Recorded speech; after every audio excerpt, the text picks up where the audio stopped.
Hello and welcome back to the Perth to Paisley podcast. Hearts extended their unbeaten run and it's kind of just going really well and it's unexpected. So we've got a lot to talk about because we took basically a week off due to illness and stuff like that. We do apologise, but we're back with a lot. So as ever, it's me, Daniel McIver, joined by Adam Kennedy. Adam, how you doing?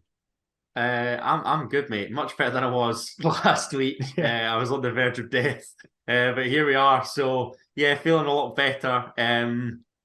But feeling pretty lucky with regards to the past couple games, Mr. McIver. If I'm being honest with you, which will no doubt come into. But yeah, I'm not too bad. What about yourself, mate? Not too bad at all. We're doing something different this episode because we've missed two games basically, and we have both of them to talk about, and we've got two games to preview, and we've got a whole bunch of signings to talk about. We don't want to bore you all by going through chance by chance of games that were weeks ago now. So it's going to be more question based, and Adam's going to be answering a lot of questions, essentially. That's the way that this is going to go. He looks terrified, but I'm it's fun. terrified. Don't worry about it. I thought, however, we'd start with just all the signings that we've made. I know some of them, Right. basically all of them started after the first game we'll speak about, but it'll make sense with the way I've done it. So, Okay. first of all, we'll start with the first signing, which was kind of the one that was out of the blue and happened the quickest in terms of Hearts fans hearing about him and then just suddenly arriving, as James Hill, the England under-21 international from Bournemouth, was signed on loan. Right-sided centre-half, previously played at Fleetwood. Bournemouth bought him for a seven-figure fee, however, wasn't playing that much, so has come up for the rest of the season. You get game time. It fills the Craig Halkett-shaped hole in our defence. We'll obviously speak about him in a bit more depth later on, considering we have now seen him play. But in terms of just how he came across and the signing generally, how have you felt about him? I didn't know a great deal, if I'm honest. When I'd seen that Bournemouth had forked out, I think it was about $1 million, wasn't it, for him Roughly, yeah. from Fleetwood. I hadn't heard of the geezer. I've got to be honest. And upon him signing, I found his comments quite strange as well, McIver. To be fair, talking about using Hearts as a stepping stone, I don't know. Like he's only on loan until the end of the season. Realistically, like he's probably looking at it thinking that the worst thing that Bournemouth could have done last season was get promoted in terms of limiting his game time down there. Do you know what I mean? Yeah. So he's obviously he's using Hearts as a stepping stone, but I found that a weird thing to say.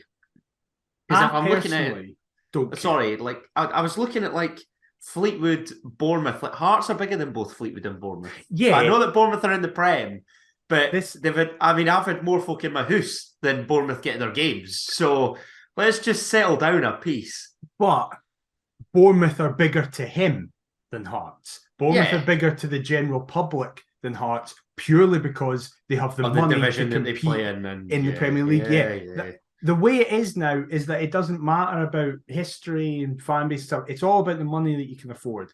And they're playing in the Premier League. And for him, an English guy who's probably never thought of Scottish football, I totally understand why he'll say, and has played with Jimmy Dunn, has seen Ellis Sims, individuals like that who have used Hearts as a kind of launching pad for their career. I think that's what he means. I don't care about players saying that. In a way, I'm quite happy he said that because it shows he has ambition. Yeah, I agree with that, but I think it makes more sense if you're here on a permanent basis to say that.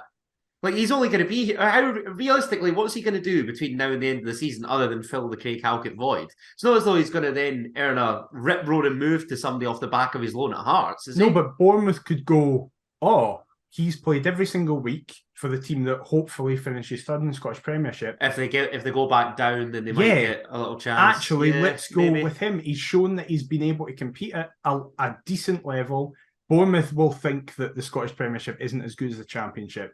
Whatever, but they will go, right, well, he's competed at that level. Let's see if he can make the alleged step up with all the... Miles better than the Championship. That league's a myth. It's just crazy. Like, it's ridiculous. It's just that they're all shit, so they all beat each other. So people go, it's good. It's like our Championship, where people just make up that it's amazing. I'm not being funny. Like, Blackburn are in the top four, and they just got pumped 4-0 off Rotherham, and Connor Washington scored the final goal. I don't want to hear anything. But I have no problems with players saying that about us if they then come in and perform. Doom said it all the time. People gave Doom shit for it because he kind of was always like, oh yeah, I want to use this as a stepping stone. And Doom was amazing for us. And then he didn't realise quite how much he would enjoy his time at Hearts. Yeah. Is my thing. Like, I think Hearts will change, excuse me, probably his perception in the brief time that he's here. But I just think in that little window, I don't know. I don't really know what he can achieve. But listen, if his debut's anything to go by, looks at a cracking capture. So we'll wait and see. Well, speaking about permanent transfers, the next one was a permanent transfer as Yutaro Oda, the Japanese forward, signed from Vissel Kobe, signed a 3.5-year deal. He can play 10, left wing, right wing, striker, a bunch of forward positions, basically. He looks like the Gary Mackay-Steven replacement. Robbie has been very, very clear to let Hearts fans know that he's not played any football since November, so will take a bit of time to get up and running. But this has been linked for a while, obviously. There's been the work permit, which has been the stumbling block, which, as expected, is always going to be the case. But he's here now. And the law of averages tells me that one of these signings has to be shite. We've seen a great debut from Hill. Kuo was a wonder kid. This could be the fear transfer. I don't know. Look, every transfer is a risk. I'm not going to kid on like I know everything about him because that is by far not the case. I don't know. Iniesta said goodbye to him, so that's something to go off of. I don't know. I just think everybody needs to rein in their expectations. Hearts fans are probably looking at it thinking, well, if Kyogo Furahashi's been as outrageously good as he has for Celtic and they played for the same team, then surely Oda's just a little mini version. It doesn't work like that. No. So I don't know. I really don't know. Do you know what else as well? Like, YouTube compilations can make anybody look good, but I've not even like had a sniff at any of them. I'm waiting to see with my own eyes before I can pass judgment. I'm not going to instantly rule him out. By all accounts, he's more Barry Mackay than Ginnelly. He's very fast, but instead of liking to get in behind and run onto the ball, he likes to have the ball at his feet and then do stuff that way. Aye, the needle. Nice. Yes. His shooting apparently needs work, whereas his passing is his biggest strength. So it does seem to be more in the Barry Mackay mould of player rather than the Josh Ginnelly, more dynamic, running at people kind of mould. But sounds like an interesting blend of the two then. Yeah, exactly. I'm looking forward to see what he can do. Someone I'm very looking forward to see what he can do. Here we go. You and countless others. Right. Is inexplicably, we have secured the loan signing of Garang, the Australian wonder kid, on loan from my English club, Newcastle United. Again, another forward who can play in the 10, left wing, right wing, and through the middle as a number 9. Eddie Howe was speaking about the fact that as soon as Garang came up, he said, I want to go to Hearts. That's where I want to go to. And that, in Eddie Howe's words, he thinks that it's the perfect game for him to come into because he knows how fast the Scottish game is and that the A-League isn't as fast. So he'll be able to get up to speed with how quick the game is, how physical the game is. All I will say is he is only 18, and I worry that our fan base will go, right, he's the next Messi, perform. Now, again, what we saw from him on his debut, which we'll get into, was very encouraging, but it was just a 15-minute cameo. Allow him to build, but generally, I am delighted with this. A 15-minute cameo against tired legs. And using that pace, which seems to be his biggest asset. Like the boy's 18, McIver. Yeah. This is the thing. I think like everybody just needs to relax, as you say. Do you know what the worst thing is the fact that like he is that highly rated. He's dubbed as a legitimate wonder kid, and and that brings just a level of expectation which I can't even comprehend. You go back over football like countless years, and as much as some wonder kids go on and hit the heights, there's always those that just, for whatever reason, fall by the wayside. hopefully this is not the case. And hopefully Hearts can get some sort of affiliate link with Newcastle on the go now. I'm fully on board with that. It has to, like, surely, I mean, the Toon will be chucking money left, right, and centre. We could ultimately be that little springboard. We could be that feeder club. We could be that developing team. You know, Tyneside, Tynecastle, that little likeness, only an hour and a half up the road. St James's, Tynecastle, two of the finest grounds in the UK. Two hostile fan bases that are just nuts and love their club. I'm agreeing with everything that you're saying so far. It makes sense. Get it done, Newcastle and Hearts. Joe Savage has got to make some calls. Make it happen. But yeah, hopefully, with regards to this signing, this could be the first of a pathway of youngsters that are swapping Tyneside for Tynecastle. I very much hope that is the case. And yes, listen, I'm biased. I'm going to be more involved with him than I am James Hill, even though I thought James Hill was amazing.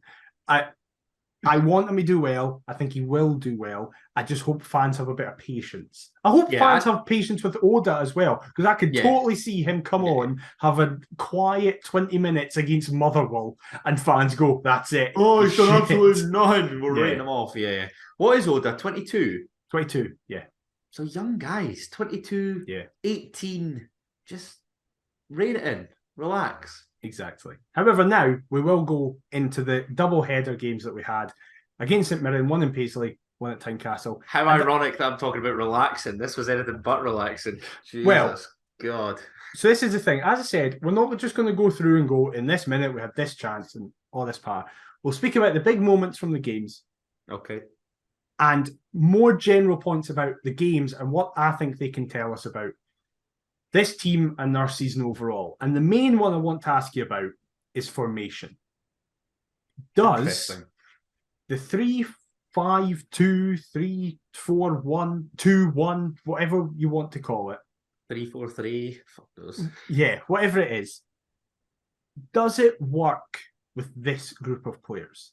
So I want to ask you in particular about the first game away at St Mirren. The back three consisted of Sibic, Rolls in the middle, and Alex Cochrane playing the left side centre half, with wing backs of Smith on the right hand side and Alan Forrest on the other side.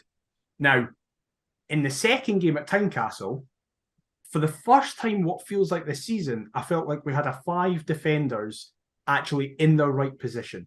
Hill came in for his debut on the right hand side, Sibic played in the middle, Rolls played on the left hand side with Cochrane and Smith as wing backs.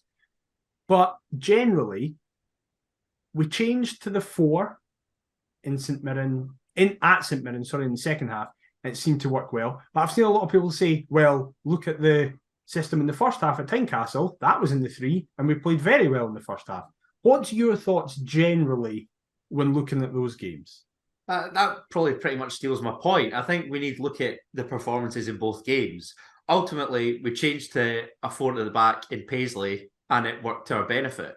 When I initially saw the Hearts team for the game away, I thought with that playing personnel, it looked like a 4-2-3-1. Because it was Mackay and Ginnelly in support of Shankland. Yeah. Whereas I thought he might go Ginnelly and Forrest on the flanks, Mackay centrally supporting Shankland, and have Snodgrass and Devlin behind. Then you've got Cochrane at left back, Smith right back, and what was it, Civic and Rolls. So that I thought it looked like it was a flat back 4 anyway. But I'm not sure I agree with they were all that great first half at Tynecastle. We were the better team. Don't get me wrong, but I mean, the goal really came out of nowhere. It's not as though we were battering the door down and creating umpteen chances. We were very comfortable though. We never looked threatened. Yeah, that's what I will say. I think it probably suits us better defensively than it does offensively, and maybe that coincides with the manager's mindset. I don't know.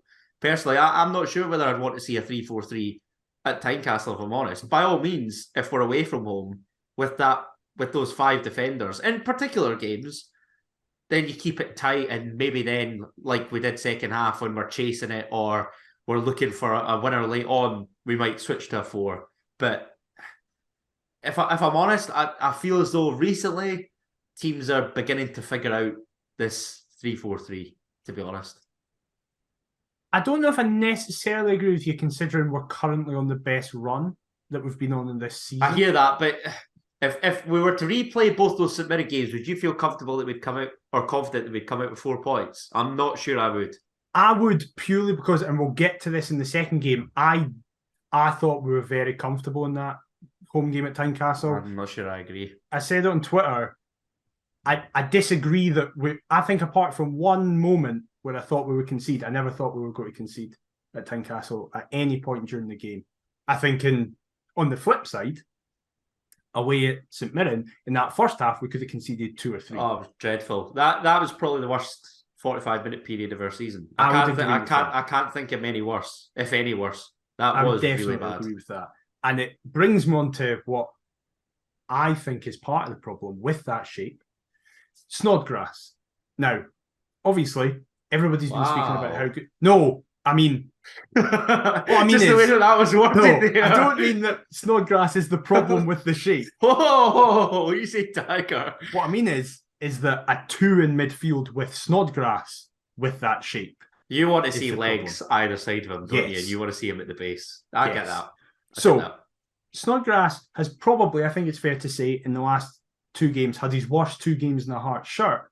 But how much of that was actually his fault?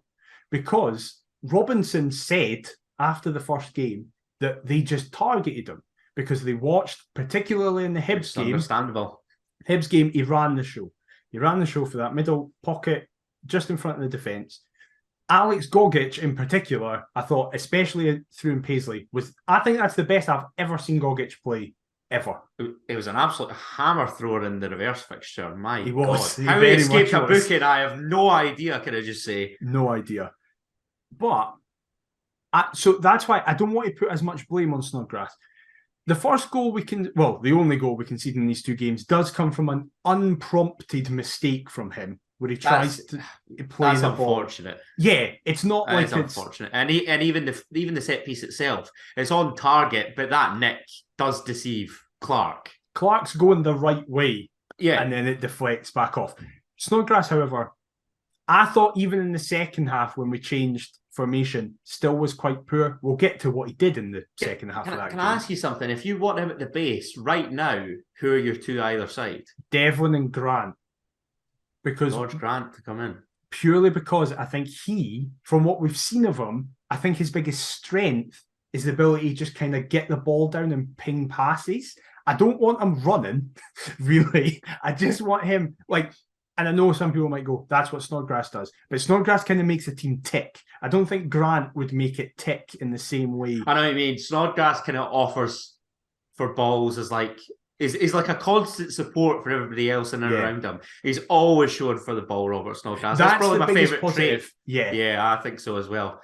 Because I was going to say, even if you went to a 4-2-3-1, whilst you'd have probably Mackay centrally ahead of him, and you've got Devlin alongside.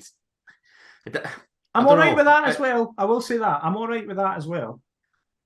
But you feel more confident with legs either side of him, wouldn't you? Yeah, to be blunt, I would like a flat 4-3-3 with literally a flat midfield with Snodgrass potentially dropping that wee bit deeper, but not massively. Yeah. And then 2 wingers and Shanklin through the middle. That's what I personally like. Shanklin again can drop in, and it allows the wingers to cut in. They can invert, stuff like that. I just felt Snodgrass had his 2 weakest games, but I don't know how much can actually be put on Snodgrass in terms of his own individual performance. It was more just, listen, I think St Mirren are a very good side. I think they're a very well-coached side. I think they're nailed on for top 6. Yes, at this point, absolutely. Yeah, I can't see any other team that's come to Tynecastle as well and kind of just known their jobs and executed it well. I thought that was Livy to an extent. Livy as well. I feel like Livy are nailed on for top 6 for what it's worth, by the way. I don't know if you're going to go around the grounds, but what a win that was for them at the weekend. I will be for this, because I can't even remember a single game for that other weekend, to be honest. I'm going around the grounds for this one. Nice. So I feel a bit bad for Snodgrass, because a lot of people were going, he was absolutely terrible. And it's like, he was poor, but part of that is just because they put Gorgie on him. Gorgie wasn't as good at it in the home game, which is always going to be the case. You're going to be better at executing your game plan at home. But I do find it interesting to think, I would be interested, to hear what people's solutions to it would be, because I don't think anyone in their right mind would suggest, right, let's not play Snodgrass, because he's so key to this. And especially we've heard that Benny probably isn't back this season. Benny's probably back next season. So honestly, it actually breaks my heart, because all I want is to see Benny play with Robert Snodgrass. Just two cultured ballers. You not worry though, that's quite another passive midfield though. You need another body in there. Potentially, but even then, I feel like Devlin's busting a gut that much recently. Well, obviously we'll talk about the team selection with regards to Friday there. Yeah. That Devlin and Benny Veringame would just be a straight swap. And what a swap that would be. Either or, alongside Snodgrass, I'd be more than happy with. Well, speaking about Snodgrass, we'll mention the fact that he scored. He got his first goal for the club. He didn't mean it. Not a chance. We take them all. He cuts in from the very far side and swings a ball in, and it's just one of those where no one gets on the end of it, both offensively or defensively, and it goes in the back of the net. But we take it. We take it, given some of the poor chances as well that we missed in that game. I think Lauren Shanklin's header, that was really bad. That was bad. That's probably his only really bad miss that I can think of so far. Probably. To be fair. And when he's chasing that thing that he's chasing, the fear is creeping in. But yeah, do you know what? A game of two halves, absolutely miles off it first. And I know that you were going to come on to it, but the character to bounce back, the fact that Hearts teams of the past 3-4 years go on and lose that game pretty comfortably. Yeah. If we concede after 4 minutes. Mm-hmm. So there is a grit, there is a determination about this. We've seen that a lot this season as well. We have. And that is probably the key reason as to why we're sitting where we are sitting. So long may that continue. And hopefully that continues. I don't want us to ever go behind. But if we do, hopefully there's that consolation of, do you know what? We're only a goal. Yeah. Or maybe at 2. And anything beyond that, of course, is a stretch. But it's never over till the fat lady sings. Exactly. Well, the final point on this game, we'll just mention it, is Marcus Fraser's red card. That shocking challenge. I cannot believe people were like, oh, it's not red. What's he meant to do? I don't even buy the argument. Well, he's had to jump over his teammates. No, he doesn't. He doesn't need to jump over his teammate. You see him pick up speed again to try and get the ball and jump him. Yeah, sorry, he doesn't need to, but he does. People are still coming to his defence. Yet he's literally jumped over his teammate to do George Grant, wasn't it? Yeah. That came on. Yeah. Shocking challenge. A shocking challenge. I don't know how anybody can possibly defend that. It's crazy. Absolutely crazy. However, it then takes us to Tynecastle, where the team selection, I think the most notable one was Devlin missing out. Yes, very surprised. Devlin didn't play, and it meant that it was a midfield two of Halliday and Snodgrass. Livingston 07 loving life is back again. It doesn't bode well for me as well. Sorry, two left footers. I'm not. Two left footers past the age of 30 as well. Do you know what? Like that is one of my sort of unwritten pet peeves. I don't like that. You want to be able to pivot both ways. Yeah, it doesn't bode well for me. But that's just a personal thing. However, it actually worked out no bad. But we will speak about the games that were taking place around this weekend as we're recording. Actually, as we do that, I'm literally going to check what the Aberdeen Rangers score is now, because we're recording as extra time is taking place. Great result for us. It goes into extra time. It's still 2-1. It's still 2-1 with 2 minutes left. So it looks like Rangers and Celtic won their League Cup semi-finals by the looks of things. But then domestically within the league, we were playing St Mirren on the Friday night, and then there was 3 games on the Saturday. Hibs drew at home with a Kevin Nisbet masterclass, basically, against Dundee United 2-2. The game of the weekend was evidently in Perth, as St Johnstone fell to another loss, 4-2 against Livingston, and then the basement battle at the bottom were just in a rubbish game. Motherwell managed to get a win. No, they didn't. It was 1-1. I was about to say they got a win. No, they didn't. It was 1-0 because Motherwell cannot win at home inexplicably, as Ross County tried their best to get off the bottom of the table, but they didn't. What did you make of the games? My Motherwell mate Stevie informed me that Motherwell have won a grand total of 3 league games at Fir Park since Boxing Day 2021. What? How ridiculous a stat is that? And one of them was against us. Of course it was. Of course it was. I was there. And it was the worst away performance I've ever seen for Hearts. What a ridiculous stat that is. I thought they were going to claim a 4th, albeit I had 1-0. So that was just 22 blokes flinging shite at each other. Yeah. Not a great deal else really to say on that one. Hibs, again, playing against 11 men just does not suit. So that's why they were held at home. Falling behind after 6 minutes, I was thinking, oh, that looks promising. But needless to say, that was not the case. Who've Hibs got in midweek? Did they play midweek? No one. Yeah. So that is their last game ahead of playing us on Sunday. Great. Yeah, of course they get that late boost. Yeah. And Livingston, like I say, what a win. Fancied them, given St Johnstone's rotten run. They've just dropped like a They tried their best to fuck it, I will say. Oh, they really did. I mean, coasting at 3-0. When was the last time we were 3-0 up for McDermott Park? Have we ever been 3-0 up at McDermott Park? Ever been 3-0 up. Yeah. Unbelievable. Yeah. And then, as you say, it looked as though, for all intents and purposes, they were going to piss that away before a late James Penrice goal, 4-2.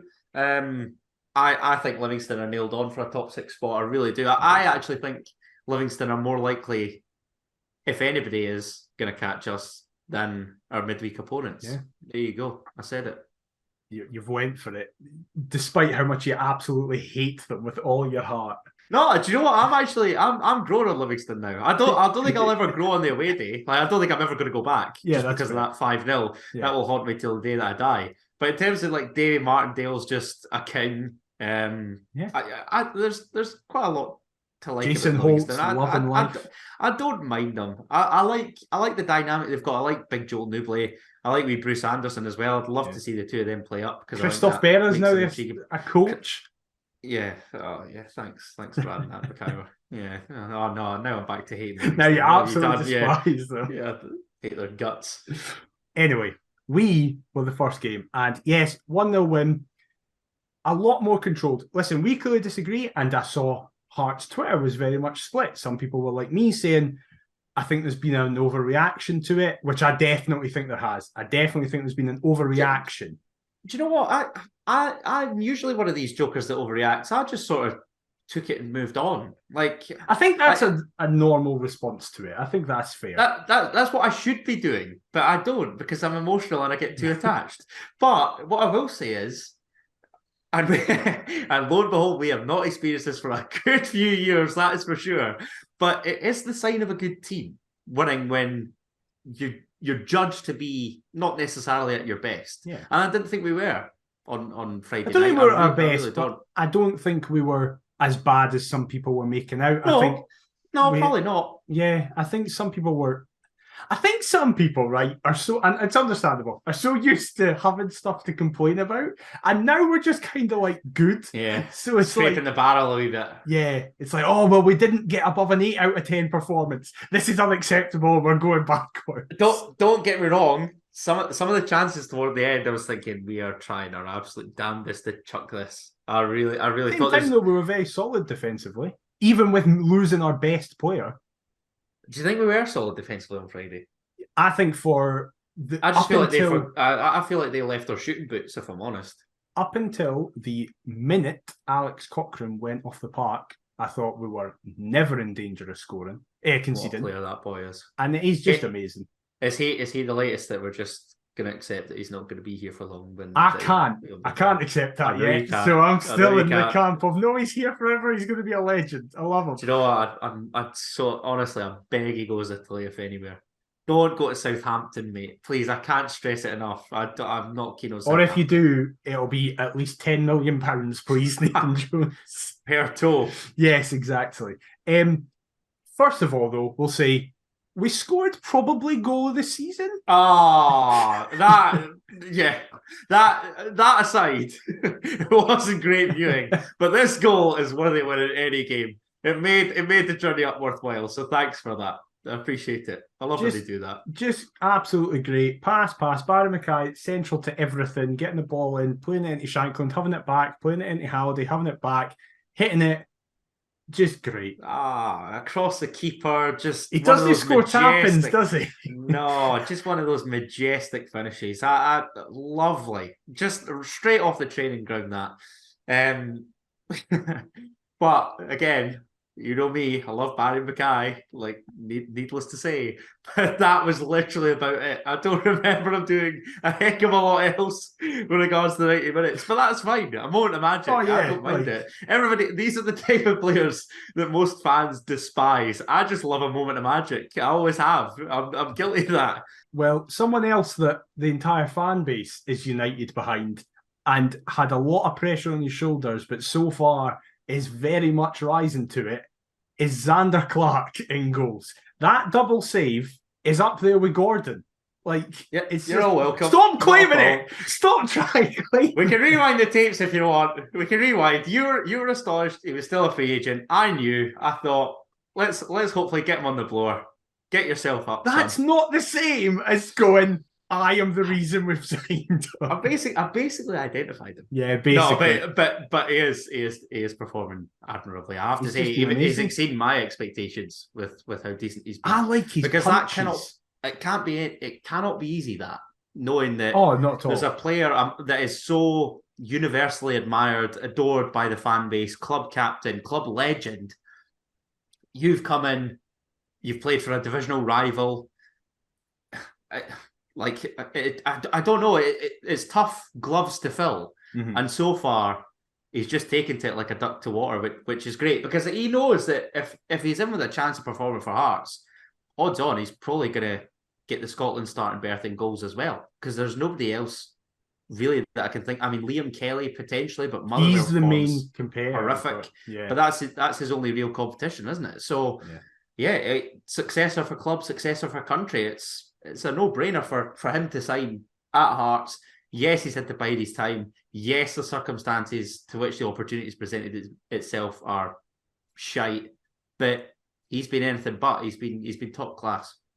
There was only two real other moments in the game itself. We'll get to them. The first one is the main talking point from the game as a whole, I would say, amongst Scottish football generally, not really amongst Hearts fans, but the Kai Rolls alleged handball. In the moment, obviously, I was there, but I'm at a different angle to you. We're in the same stand. I was right in front of me. We're in opposite ends. And my initial reaction was, I think it's hit his arm, but I don't know where on his arm or how it's hit his arm.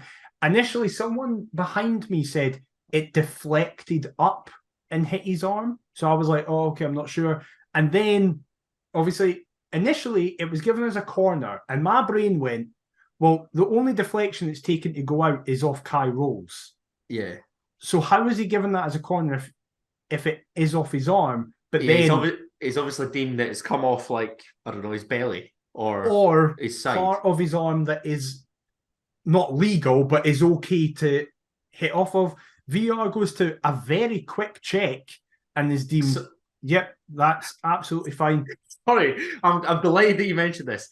How can VAR spend so little on something like that and so long on other stuff that does not need more than one glance at? I think I have the answer, which is what has annoyed Thompson and stuff like that. Oh, but it drives me nuts, honestly. But what I think the argument is, and obviously Hibs Twitter was sharing the still where it looks like it's a clear handball. Hearts Twitter was sharing the still where it looks like he doesn't even touch it. As a result, general Scottish football Twitter doesn't know what to do or how to react. But Morton fans could have stepped in to help us out. Embarrassing. Exactly. The Hibs and St Mirren United could have some help from Evan McFarlane and various others. Exactly. What are you doing, Evan? I imagine that Listen, Stuart was saying that he theorises that referees after the World Cup are trying not to give as many penalties for handballs that normally would be deemed ridiculous.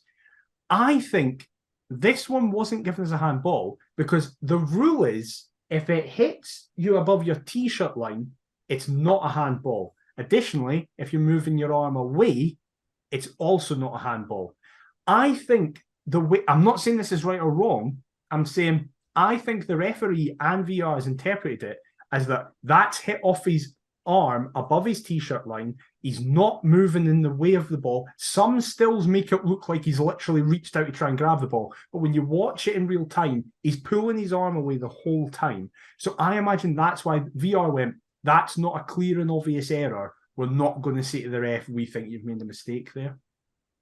I'm going to do some on-air admin here. I'm wanting you to call this episode Got Out of Jail, because not only are we feeling a heck of a lot better, but I feel as though Hearts got out of jail. I really do. I honestly, from where I was, I thought he's going to give that. He's going to give that. It looks like it's come off his hand, stroke arm. I thought it was. If I'm honest, McIver, I really do. But again, like we need consistency, because it just like, I get the whole natural position, unnatural position, but some are given that I don't necessarily agree with, and others like this one that I do agree is a handball aren't given. Like, to me, it's absolutely all over the place. I think we just need to go back to the drawing board collectively, not just Scottish football, but across world football, and establish a clear and obvious handball rule. Like, it's because the handball rule's been changed so many times in recent years. Exactly, and it's different interpretations. The whole thing is a total mess. Yeah, as is VAR after 12 games. And when you've got the pain of them combining, it's a recipe for total disaster as far as I'm concerned.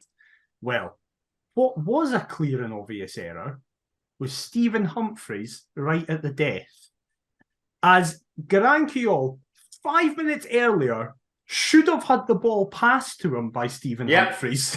Totally agree. Who was totally agree. Really open, and I'm sat there going, this is the dream. The Newcastle United player, although gets a good debut goal or an assist. And then Garang puts it on a plate for Humphries. Inch perfect ball. Inch perfect. He's got all the time in the world. Yeah. And Humphries, who's in an easier position than he was against Hibs, I think, I've seen it back on the Sky highlights and the Hearts TV highlights, I think he kicks the ground as he goes to hit it. I'm not defending it. Why he's going for that post as well? I don't know. That's the big thing for me. Why? You've got the whole right-hand side of the goal. McIver, he's got time to take a touch with his left foot. He can open up his body and just bend one into the bottom corner. He's got all the time in the world. I could not believe it. No. I was thinking, has he been in touch with Ivan Toney? Does he have both teams to score on his coupon? Or like both teams to score no win?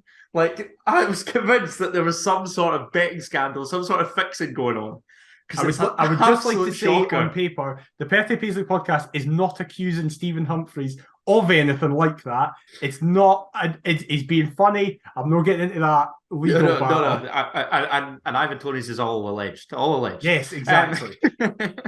But like, that is the only logical explanation. Because how he doesn't score, I have no idea.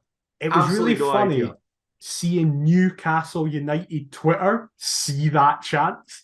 And they now hate Stephen Humphries with all their hearts. And there was so much of the fan base going, it's a bad move, it's a rubbish level, he's not going to do well. And the Hearts and Scottish Football fans made look like geniuses. Now that's the first thing that happens. He puts a ball on a plate for Humphries. Somehow, he doesn't even hit the target. It's not like Carson saves it. He just mixes magic, the goal. Man. That is brilliant. I can laugh about it now. Now the results in the bag, but oh my god, I was thinking no. I was thinking no. Yeah, because I think they had a chance. Did they have a chance? They had a free kick that just went past the post, and I'm just waiting for the net to move. I'm like, oh no, there's not a chance that you've done this. But honestly, and as you say, how Humphreys doesn't slip in Kuhl before, because he peels off him superbly. He's literally in on goal. And then, so unselfish, tees it up, lays it on a plate. That is proof to me that we are the worst counter-attacking team on the globe. Every other team in world football scores there, bar us. Well, could not believe it. Going from the ridiculous to the sublime, because for someone who's had 2 training sessions, barely played football in ages, I thought James Hill was man of the match and was exceptional. Very good. Very good. Was sort of making me eat my words. His words. We are a stepping stone. He is too good for us. He's adapted to it really well. No, very, very impressive debut.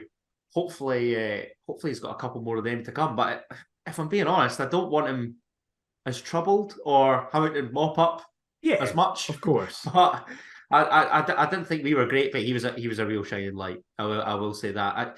In terms of like other Hearts players, I thought he was head and shoulders clear above the rest. I can't think of anybody else really. I thought the was 3 particularly outstanding at home. I thought the 3 of Hill, Sibbick, and Clark did really well as a 3. Toby Sibbick as well as another that's due an apology from a lot of Hearts fans. Yeah, he's fantastic. Myself included. I didn't really say anything particularly nasty. I always thought that it was gonna, or I always thought that there was a player in there. I just didn't know where it was going to be. But he's looking really assured actually at the back. So that's credit to him. And the Hibs tackle again. I've rewatched that a couple other times. It's absolutely phenomenal. But yeah, looks really solid, the big man, and hopefully those two mean that we don't miss Craig Halkett as much. I mean, now we're finally, that's back-to-back home league games with clean sheets as well. Yeah. Mm-hmm. So hopefully the absences of both Halkett and Kingsley aren't felt as much. What is the script with Stephen Kingsley? He's currently going through concussion protocol. He was going to be running, but then when he went back into training, he got a bit of a headache, so they pushed him back. They don't want to risk it because it's needless. We had James Hill come in, and we're like, it's fine. He's back for Wednesday because I'm concerned if Cochrane's gone off. Halliday as well go off. I think the belief is that Kingsley will be back. I'm not 100% sure. Cochrane just felt in terms of the injuries, Shankland rolled his ankle, but it's fine. Cochrane felt his hamstring get tight, said at half-time, Nielsen, Jig and Forrest were like, go out and test it, see how it is. He did that, burst and run into the box, and he kind of felt a wee bit, and they went, right, there's no point, just come off. I love that about Alex Cochrane, sorry. Same. Like, everybody else should be taking their time. He just does not care. He just continues to maraud forward. Yeah. Love that guy.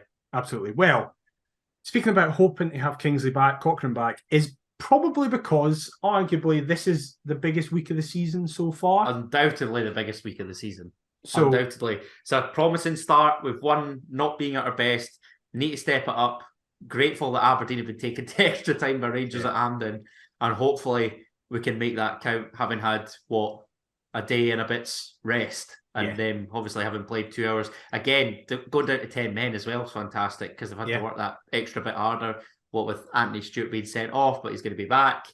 I see that Duke was taken off with Johnny Hayes as well. So Duke and is that a potential injury? Duke and Lakin Clarkson were both taken off. Clarkson looked like he just kind of had cramp, so that was all right. But Duke's injury looked like an actual injury that he had to come off for. I think Clarkson's just come back into the fold as well, having been injured for a little bit. Yeah. So if they're missing those two, we should be licking our lips, I think. How do you think it's going to go? Do you imagine us setting up similarly now that we've got it? Theoretically, pretend we have the players available on Wednesday that we did on Friday. So we don't have Kingsley, but we've got 5 defenders in natural positions. Do you imagine you'll go with the same back 3, 5 and the exact same system, or do you think you'll change it? I think the only concern for me is I think Devlin will come back in. Agreed. But it's who comes in at left wing back then, because you're going to have Halliday or Cochrane. I don't think Halliday will be fit because of concussion. So then my team pretty much picks itself. If Cochrane's good to go, then I think you'll go largely unchanged, but maybe just Devlin for Halliday. I think that's fair. I imagine it'll. I think he'll stick with the same shape as well, for what it's worth. I know that you were going to ask me that. I think he'll go with the same. I think he will as well, especially because Stewart looks susceptible to balls in behind. Now, I know some people will go, well, that's not really what happens with us at home. Teams sit in a wee bit more. We have a lot of the ball in our last defensive part of our half. I think we'll get opportunities. I think Aberdeen will come and have a go. So do I. And even if they sit in, Gino's basically been our number 9. Shanklin's been playing deeper and deeper. He's been roaming, Shanklin. Yeah. Hasn't he? For the last 15 minutes on Friday, he was playing centre mid. Halliday came off. Shanklin dropped into centre mid, and Humphreys and Garang went up top. And Shanklin didn't. If you look at Shanklin's heat map from the 77th minute to the end, he doesn't. I don't think he went into their half except when everybody was in the half. So he's been dropping Shanklin deeper. I think Gino getting in behind Stewart, and will it probably be Scales? Yeah, he seems to go McCrory, Scales, and Stewart. That seems to have been the back three. I imagine that we will stay exactly the same, barring having Devlin in for Halliday. Yeah, I think so. Can I get a score prediction? 2-1 Hearts. I'm going to go, just because I don't know what it is. I'm never confident against Aberdeen at Tynecastle. I don't know why, because I actually feel like we've got a no bad record against them. I'm confident at Tynecastle, but I'm never confident going up there. Oh yeah, I'm never confident. I feel like the home side has won this fixture for as long as I can remember, and it's always by like a goal or two. Neither's ever battered the other. Yeah. Well, I keep predicting draws, and we keep not losing, so I'm going to go with 1-1. Nice. I could see that. I can see that as well.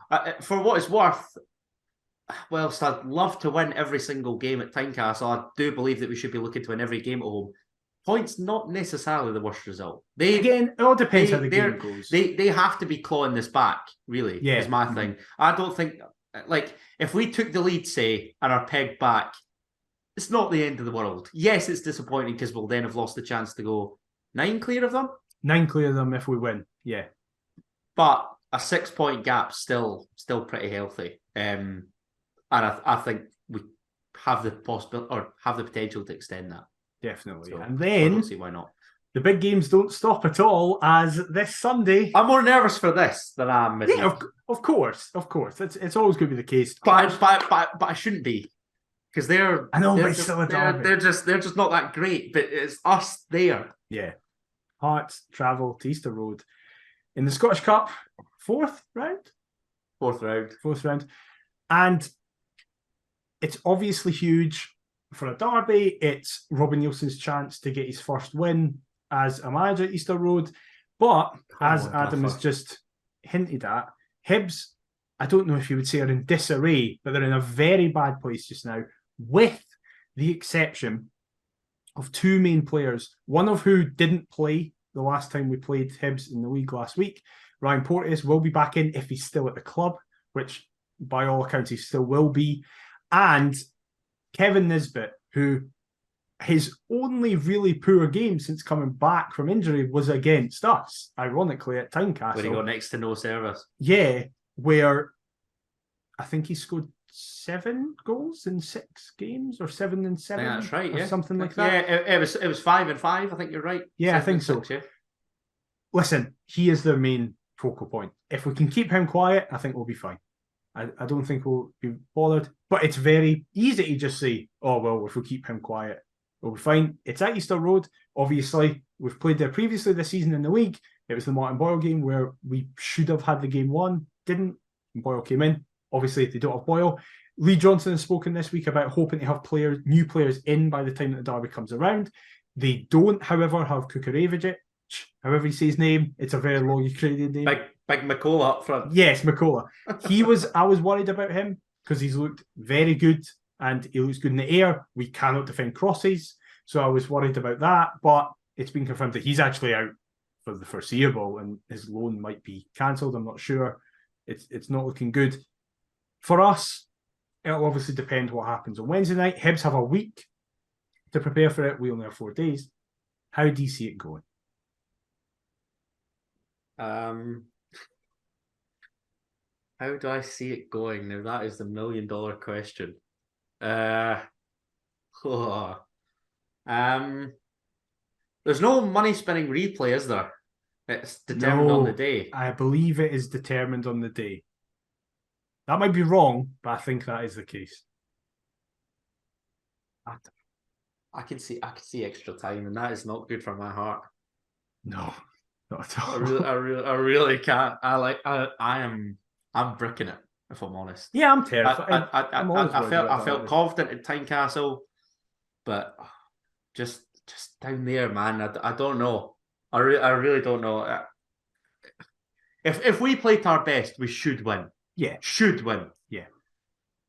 Whether we will, again, a lot of it depends on midweek for me. I think we claim a win over Aberdeen, extend that gap in third. That's a massive boost ahead of the game on Sunday. Oh, I want a score prediction. Oh, we don't do clean sheets, and I can't say 2-1 for both games because it's such a cop out. No, you can. I'll let you have it if that's what you think. If that's what your natural reaction is, I'll let you have it. 1-0 Hearts at Easter Road. I'm going. Are you? Sorry. Importantly, have you got a ticket for the game? No, I have. And the worst I've seen at Easter Road is a 0-0 draw or a 1-1 draw. Well, so that could be the case again, but I have exclusively the only times I've ever seen Hearts lose to Hibs at Easter Road was both in the Scottish Cup. So thank fuck I'm no going. So the omens are good, gang. Yes, this is what I'm trying to say. Carry on. I'm going to cop out and not pick a winner. I am, however, going to pick what happens. That it goes to extra time. I think the winner will be decided via penalties. Oh my God. No. If that can happen, we're both going to look like fucking idiots. I can't believe you just said that. I think it's going to penalties. Oh my God. I'm not going to. My logic is this. The reason I've said penalties is because that's as close. That means I have said it is a draw in normal game time, and me predicting draws has been working so far. Oh my God. So we'll see what happens. Oh my God. I will say. Oh no, I'm papping myself for this penalty shootout. It's not even taking place yet. Oh God. I have both a Hearts mate and a Hibs mate. Asked them both, and they both said 4-0 Hearts. So I'm not that confident at all. The omens are good. Nice. Yes, exactly. But we'll see what happens. However, will finish with the nice, happy quiz. I could do with some omens here, actually. Yes, exactly. Here's hoping. My performance in the quiz has been rank rotten recently, so that cannot continue. Come on, get the finger out. As usual, we have 2 normal questions, a true or false, a multiple choice, and the fantastic Who Am I, which I am currently leading 8-4. So let's see. Get this thinking cap on, Kennedy. Yes. Come on. Right, so we're starting off with a multiple choice to give you the best possible opportunity. Oh, Jesus. Okay. So, Robert Snodgrass scored his first goal for Hearts in Paisley. But how many years is it between his first goal in Scottish football and his most recent? So this is multiple choice. Is it A, 18 years, B, 19 years, C, 20 years, or D, 21 years? He's what, 35? So it can't be. Yeah.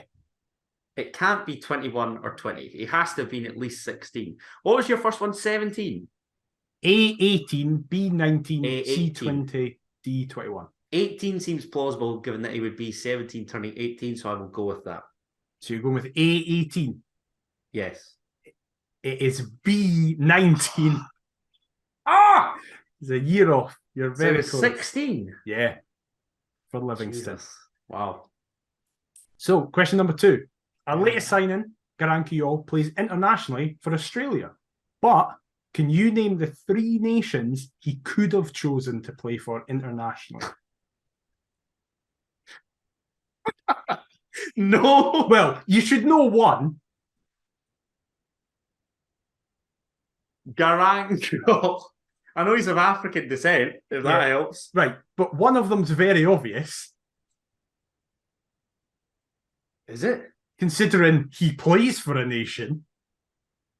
What, Australia? There's one of them. Well in. He's got one on the board, right? Australia, what, and 2 others, you mean? 2 others, yeah. So, right. I thought you were meaning like 3 others as opposed to Australia. Right, okay. So he chose Australia, but he could have chosen 2 others. So this is essentially me guessing 2 African nations because I know that he's of African heritage. Yes.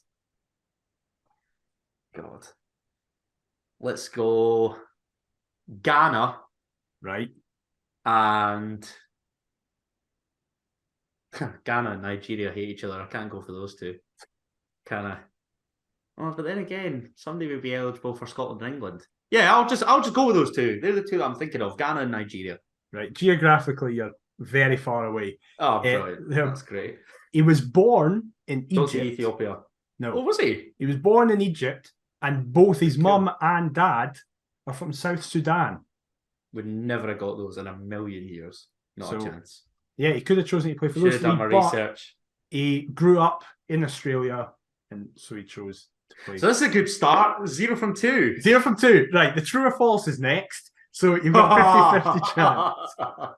Right, true or false? Oh.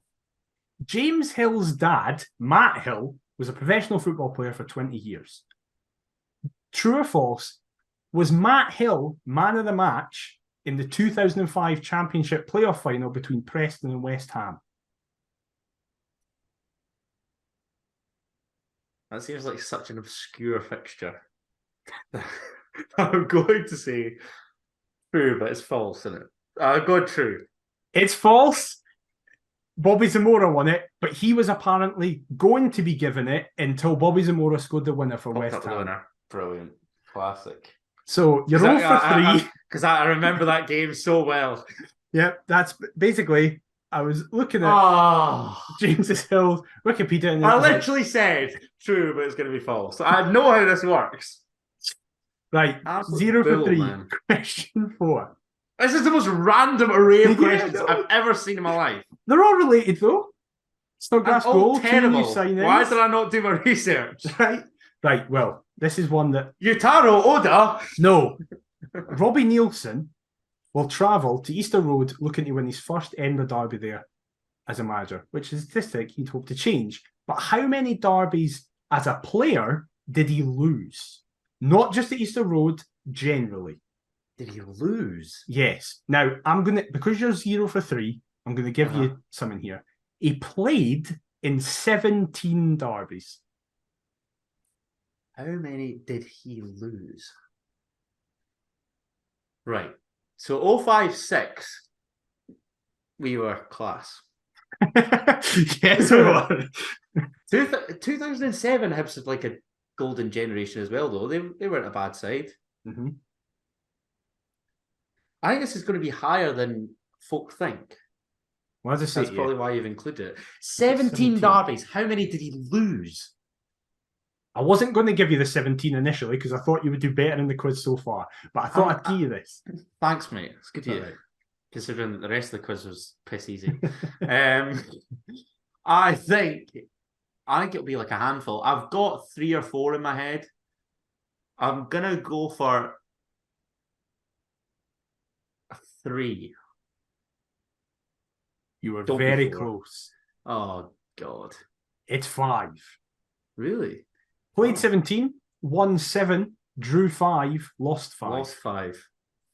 Crikey, that's actually not that great.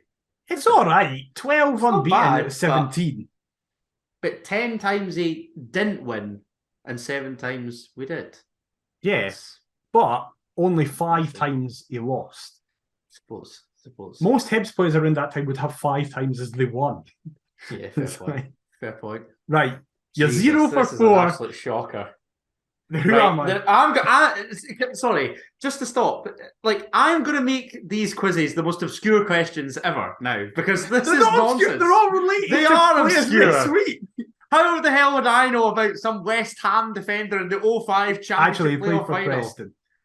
Great. There you go. I didn't even know what club he played for. You even got that wrong. The true or false? I said true, but it's going to be false because I am the worst at picking a 50-50 ever. Right. Come on, get a thinking cap on. Stop pissing about. I have played in England, Italy, Poland, and Scotland. I have played in both major cup competitions in both Scotland and England. At one of my clubs, the only appearance I made in a season was a 4-minute cameo on the final day. When at Hearts, I claimed we could win the league title only 3 months into the season after claiming the defending champions weren't as good as they used to be. I practiced martial arts in my spare time that led to a celebrity boxing match. What?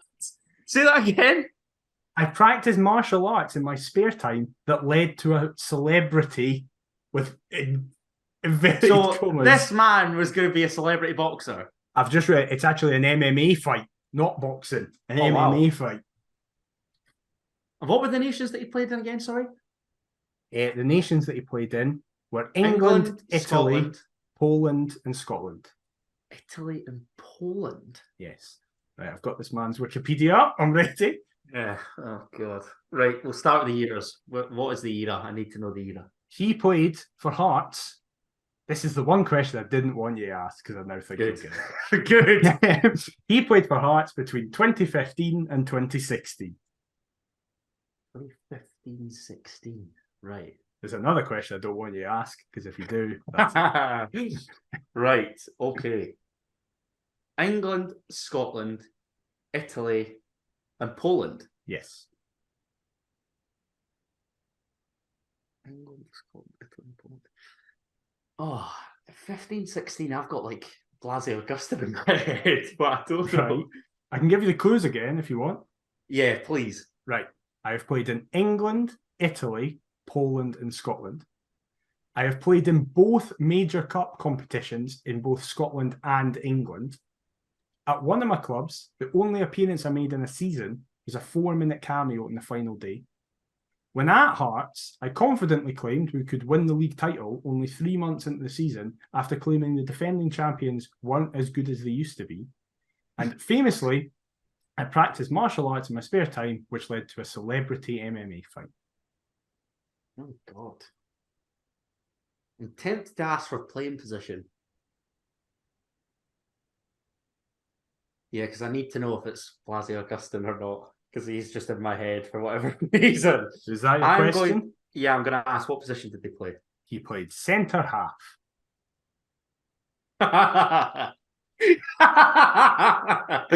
Oh, no. Oh, no. Have I just fallen into a trap here? Yeah, I'm going to go for it. Is it Blasey Augustin?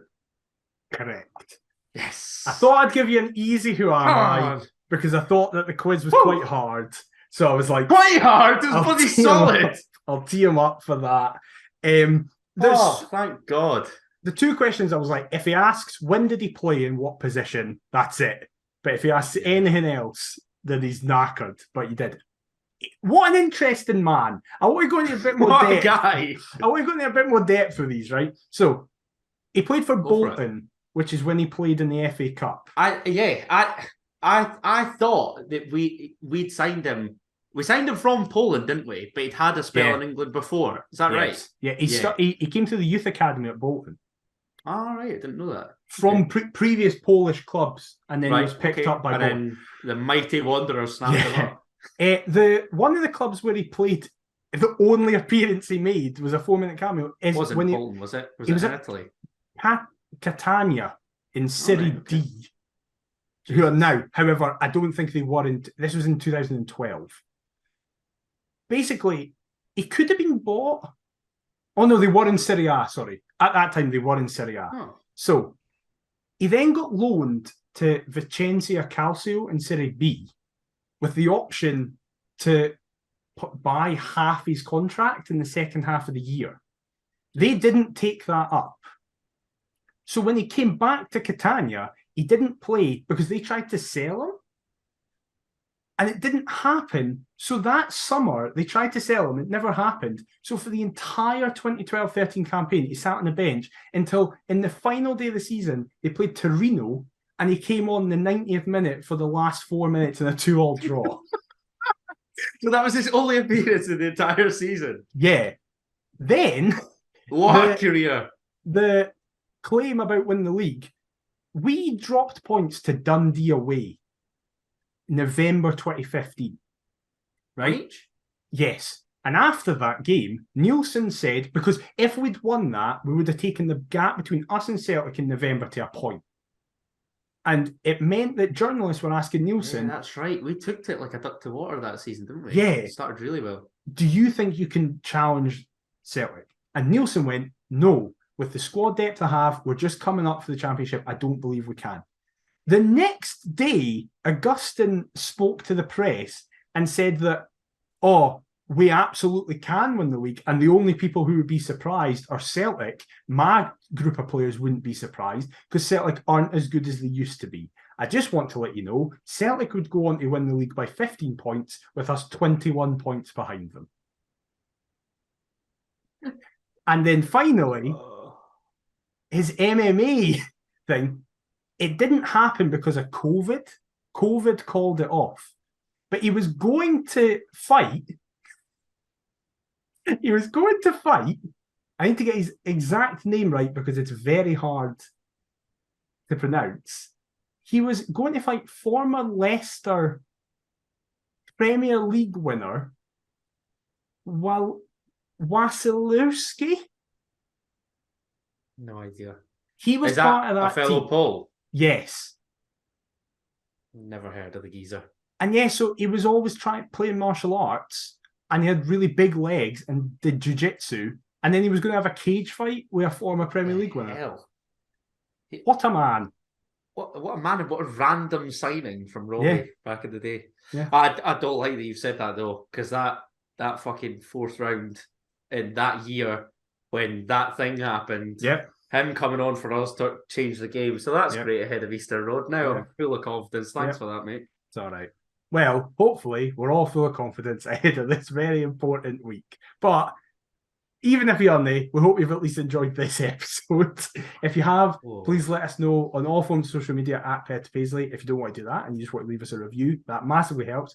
Do that on your podcast platform of choice, or if you're watching on YouTube, leave a like, comment, and subscribe. It's massively helpful. We're also petpaisley@gmail.com if you just want to shout something at us. Adam, where can they get you on all the socials? They can get me stressing about the week ahead on all the socials at Adam T. Kendo. And what about yourself, mate? I'm at DMcIver22. We'll be back next week to discuss the Aberdeen fallout, the Hibs fallout, and preview upcoming games and potentially any new signings. But until then, we'll see you next time. Bye-bye.